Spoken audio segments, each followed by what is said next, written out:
Amasan tukum kumsani le somni Christmas ilalpa Jesu Christa pian chanpa muthe na jungin pathin kin pa thuiwa gena sule jigola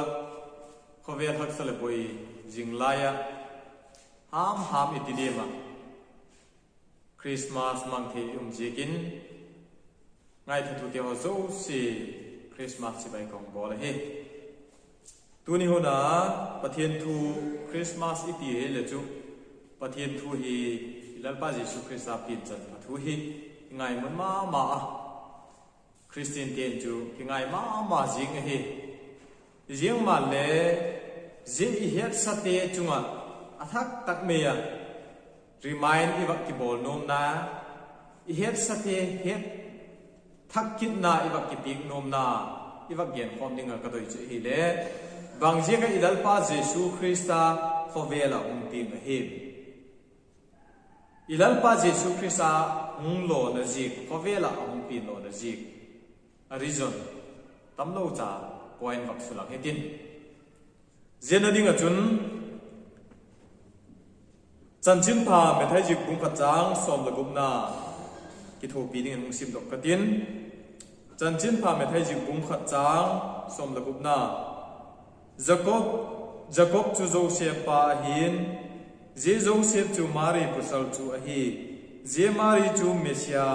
kiti Jesu hung pina chu a hi athu isim te la pan chan chi ne mal so mela je iwak ngai tu hi le ilalpa Jesu Christa hung pina aphung bui thu he je mal iwak la nom pe chu je phung bui thu ne chak chu bangam ti le ilalpa Jesu Christa ahung pin la ji le alok su kha jijik chun Jesu Christa hung pin lo na ji hi Christian tam tak pi hi a het chin lo le ki kha idem ti hi tulai ku chum sungoi ka ngai tu hi le amma jiji ka chun athak tak min a het sate le het be na hin tin jiban chun a het khalo inam kha gai le le iphat chum the na ding in ilalpa Jesu Christa bang ji ka khobe la hi hung ping a hem ti hi ingai tu na ding point niau cha bak sulang ka tin Jesu Christa hung pin iti phat le pin je hin a meaning ani ma ding he doi isa tulaya khuvela na hung pin do na hi lalpa pathian doi na bola ki mang ding lalpa lu oina hin ko mang ding hin lalpan khuvela hi ei shot ei pin sa hi ikilak ding doi musa jing ma le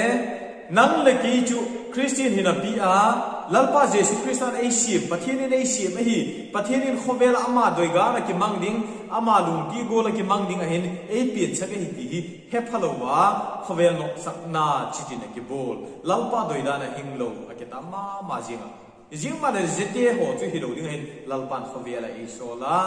ji example a et sakna ding chun ama le khovela hi onga ji ahung lo na ji chun nang le ki a ding hin na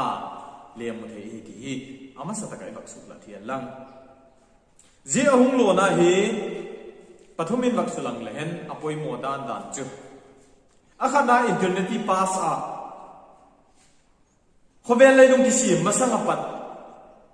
a ding ane poi mo he tu hun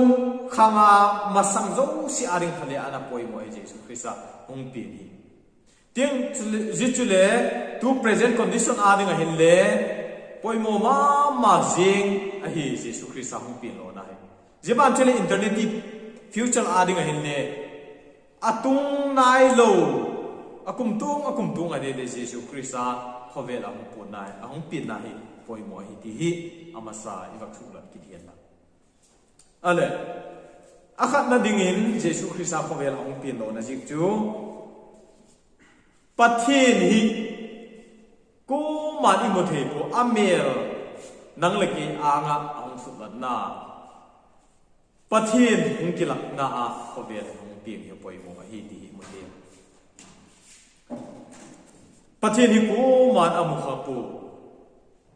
jing mala amu khalo tu te in bangol mer pu em bangol a hing hem bang ti da ne hem ti he the na ding hin khovel a hin ama Jesu Christa khovela hung ping hi ti imothe jeju ile Jesu Christa tu nang le ke gol mer pu hi ti hi he the ya je he the na ding a jun khobe la hin hung ping hi ti hi imu the hi ani na ding in somlam ta ka hung gen ding explain hung ha bol ding ti hi ne thim ning ka to ya ani na ding chun nang le ke hin dan ai lo le nang le ke example big the ne ding in khobe la hung hi ti hi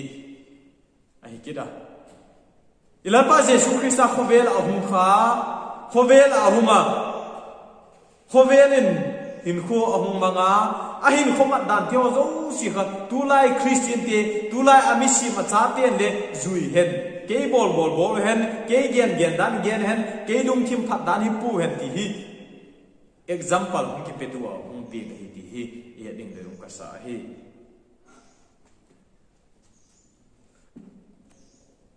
far zon bung ni chang bung nana gen chu pa hem tu le cô lê ama ông jing ta po chu ama toi dan a toi ding a hi ati ama toi dan chu i bible ki gen te thil si bol lo hin ko man dan te thil pha a ding akal sun dan te ho zo si kha hi tu lai Christian te ho hi ama hung lo na ji nei tu Christian ka hi tingala ama hung na ji ka he tingala bing ki khom khom ing jing male ama toi da na toi thelu Christian ki ti chu zo ama hung da he chi no kha idin ti ki ngai to thak ding da ka sa ama hung lo na ji pian tak se hi le ama hin da na hing ding a hin lal pa e ko hi ti hi he ding da ka sa je je ka zo kho ve le na wa tu ni hu le ki ngai to thak tin begin ki khom jing hitin bible joy jing hitin sim jing hitin hi yang malele lalpa doidana ina hin khak lo hi le lalpa Jesus Christ a khomela ahung lo na zik pen tak nei nai lo he chi nai lo ke hi gelin ikingai to thak ding lo ka sa hi athum na ding chun gilo te migilo te ho phuk dam na siam phat thei na ding hin khomela hung hi ti hi mo thia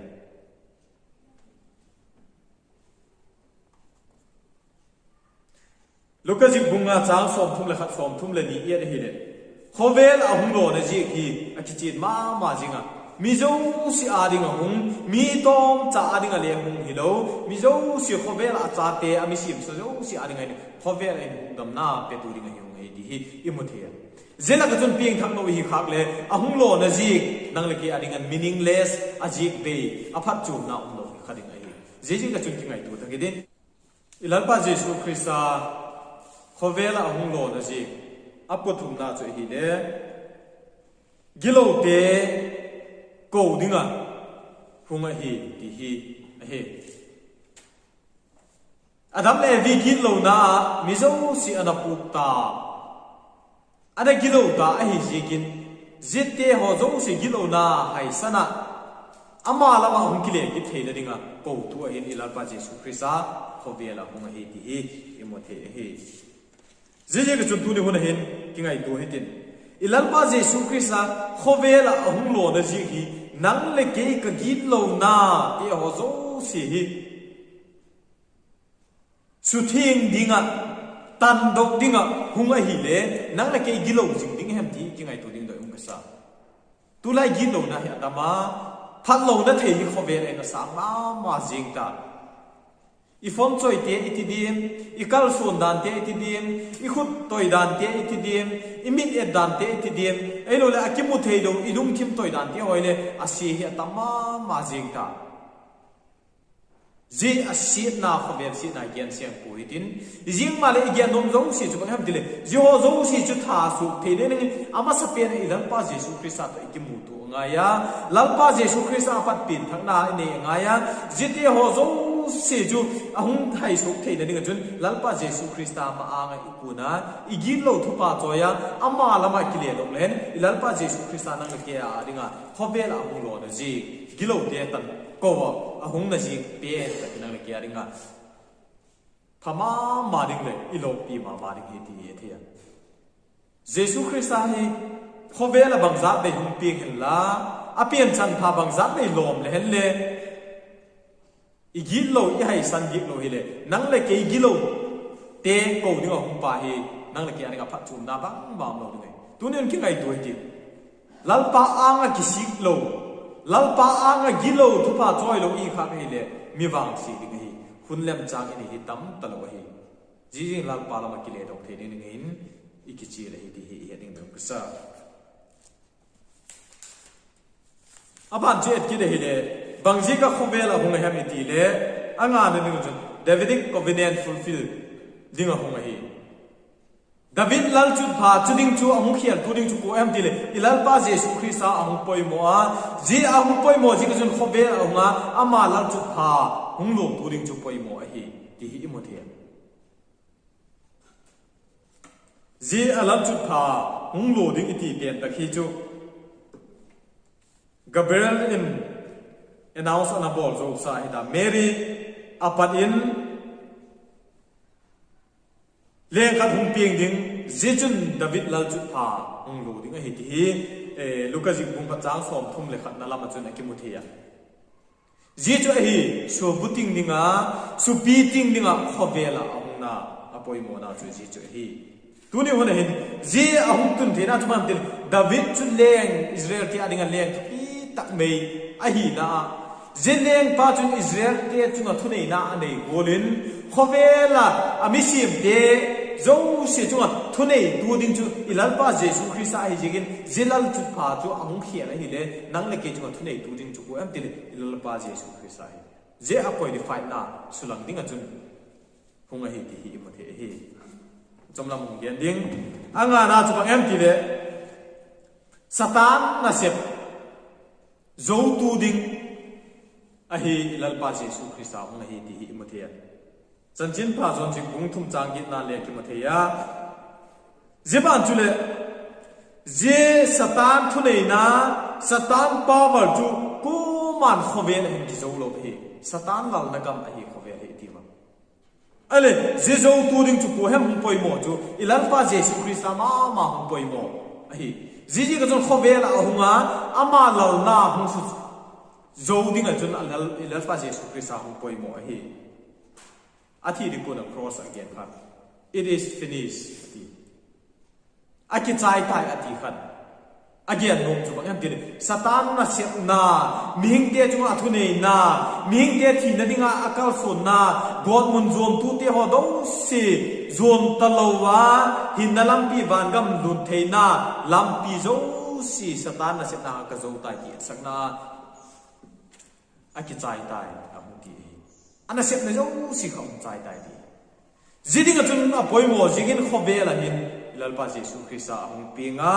je Satan na sep na pawal te ho zo si khama ti lo ming asiam siten di zo lo hi jigin je zo tu ding khat ama ma kha poimo hi ti hi achong lama ya gen ki helang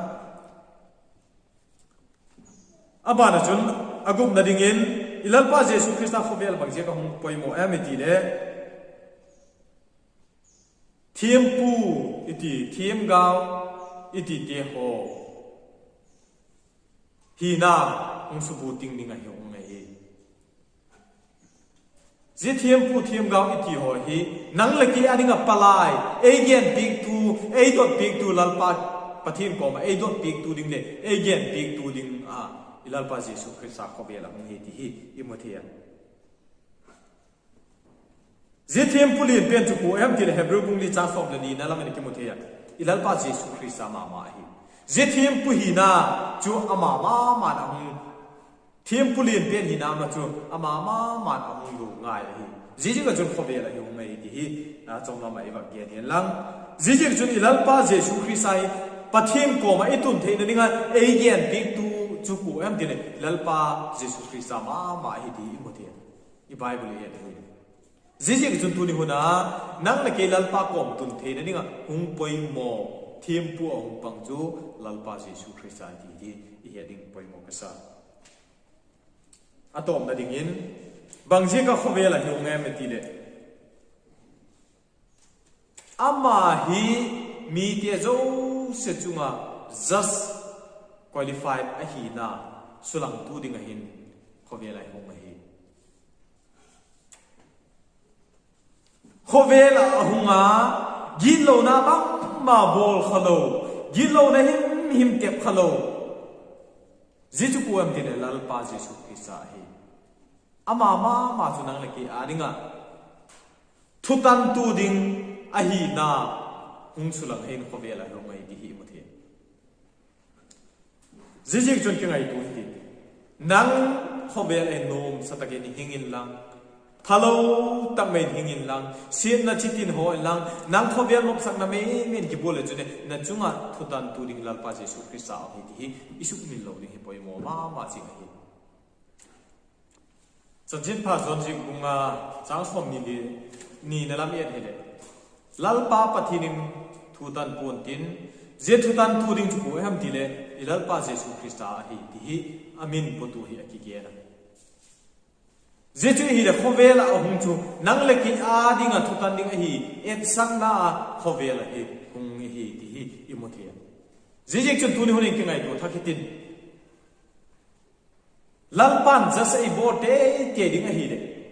just a bo the lo na ding hi ni hin ko iman nga ya Jesus aboarding da na hin nang le ke in just a bo na dinga akhat na chu bang ham dire pieng thak hem pieng thak lo lalpa ne i tam ne i lo ki ki het chi ding poi mo ani na ni initin hindan nisin i hindan ti ho lalpa e en chi ding ti ding do sa tu lai khoverin chu ane zo pa chu athim dan in just ki bol atam ta again zo pa chu thiam lo le bol khi le a bol khatu ki bol he atama ma jing ta nei le lam power ki bol atam ta in chen khosak power ki bol atam ta jing ma le lal pa Jesu Christan thu ang tan ning he chu dik tak meya khovel mi en bol en lowa ilung thim ilung gil ena thu atan ding ti hi chi ning to ka sa bangolin khovel in kilang in lang thiam lo in media mit mu inum le chun le thiam in mi mit mu inum le chun le lalpa en bang na lung thim chung lam ena khovel mi edan en lo thung tan ding ti iki het chi ning poi mo ma jinga jijik chu ni lalpa Jesu Christa khovel lo ni nang la ke chunga thotan na a qualify hi na sulang a hongai ti hi het chi ning do ka sa hi jijik chu lalpa Jesu Christa khovela ina liam jing ina lok jing apien chan tha Christmas December 25 ba iman jing ti ho zo si hi ahung da ji ki het chin lo wa mok hin the gi lo het chin na ne ya ji ahung da ji chu e ya ding ba pha chu mem ti ikingai to ding do ka sa ai le Jesu Christa khovela ahung da ji ki bang he na nga ni nga na phat chu na ki ya ding ka phat chu na aphat chum na ang le chu mi wang se ma ji i ding ti hi i ke ding do ka sa je phat chum na chu tu ni huna hol dok ding hi lal pa dei to hi ti hi ding do ka sa ji phat chum na ding lal pa Jesu Christa khovel a hunga i phat chum na ding he tamma ma jinga jing ma le tu ni huna e wat ge dong pe tak chu lal pa to nang ki kala cham na am tam ti hi na nei nam ti hi ki ge ding do ka sa je ban chu le mi to ki kala cham na na ne yem lalpa ka ne hi ti an mi to ki cham na ki nei thei no hi lalpa nei thu da na ki koi yin chile dik pun tin lalpa to ki cham dik tak te lalpa to khe chin dik taka cham na nei tu te lung thima lung mo na nei tu te chu mi te to le ki cham min tin mi te ka le boina ba ma lo dik hi je chu nei tu te chu hi lalpa Jesu Christa khovel am lo na ji nei tu te chu Bible hen chamna iti phar hi le thu thung lui lam ye a hi le chamna ki ti chu chu ga nei lo te nam kha chamna a chung on om hi ti ga nei lo chu ga nei lo da phot chu thu thung lui lai khan chu chamna nei tu te a ki ti izing ma le thu thung tha gen je chamna abak gen pen ta khi bang hem bang chamna iti hi le taksa chamna pakhat he gal nei lo ki gen na hi lo taksa chamna khat he jeban chu ne lung thima chamna khat he thagawa chamna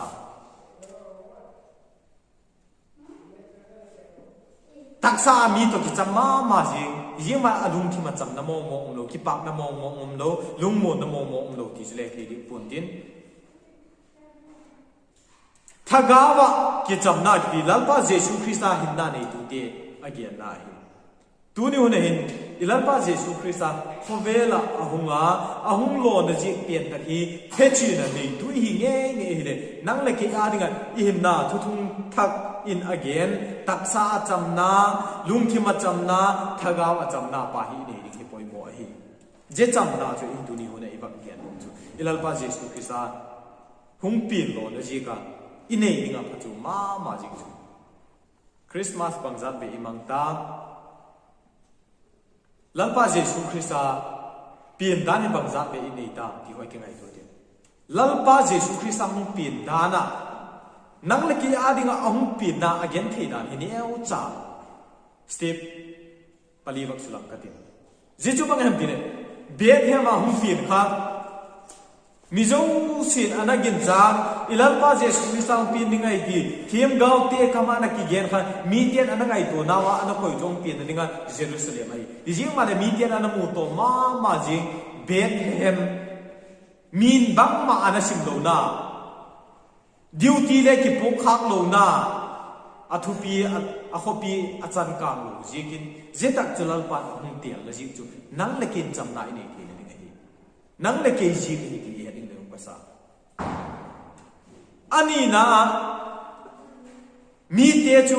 aching athiang abor the te chu tu hunin lehen local area thing tang mai nei khosalo tin asiti gamdang a khosa ven tiu hijima ilalpa Jesu Christa a khosak na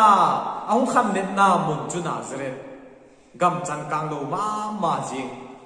gen ding ala vai ma jing khu tiu da ni ding da he jeta ka chun hung sei lien hung khang lien hung khosa hi atum na achu bangham dile gets mani anang le ki adinga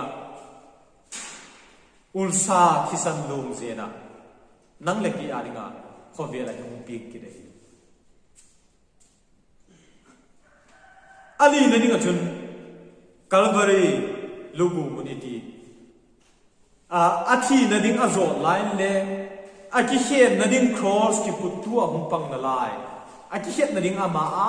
na lai jiti ho jong si chu bang jing am tile nang le ki a dinga chamna hin khuwa lal pa to ki chamna inei thei na dinga khovela yong ai ki hi mutia jijik chu na thak tak mai tu ni hon ki ngai tu hitin lalpa Jesu Christa hung pinga lom yeng ta abat de mang ta ji male e a dinga bangham aphat chum na nei lo kha hi le mi wang si ding tu ni hon ki ngai tu hitin bangham i phat chum na jing malal pa nei doi chu ama to kicham ding mi te to kicham ding lung thima taksa thagawa chamna ding chamna nei ding hin lal pan khovela haksana chitin ahung thuka ahung lo na jik ti ho zo si le he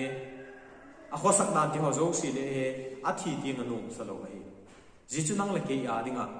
phat chum na ini ki ne ding hung ai tunin a phat chum no ka hi le chu mi wang si ding ki ngai to thagi tin Khovel he phatalo he tu kum sang ni la som ni Christmas man ding dan ni le za chu ma si hi doi dan amang thei lo ni tamma ding hi mang le no taka mang lo lao thong tak me government dan ki pal ke khadim ti lo na ji ka mang hi le chum ding hi kum git le mang thei le en le bangula imat ding ihinna be man tadim ai lo le mang thelo je sanga khok zon ko dim ti ne ke thelo hi jing ma de tu kum ima thedan dada ha ma bang the ding hi na hin ki ngai tu tin ilung thim petha ki tin lalpa a ding in lalpa to ki cham lo hi kha ka hi de ahung lo ne jing hinang le ke ya dinga aphat chum na bang ma om lo ding hi jikin ki ngai thu tha ki din lalpa anga kut tha ki din lalpa to ki chama pan la thei ding hin athak tak me lalpan ngai thu te ho zo si chan chi ding in emal som hen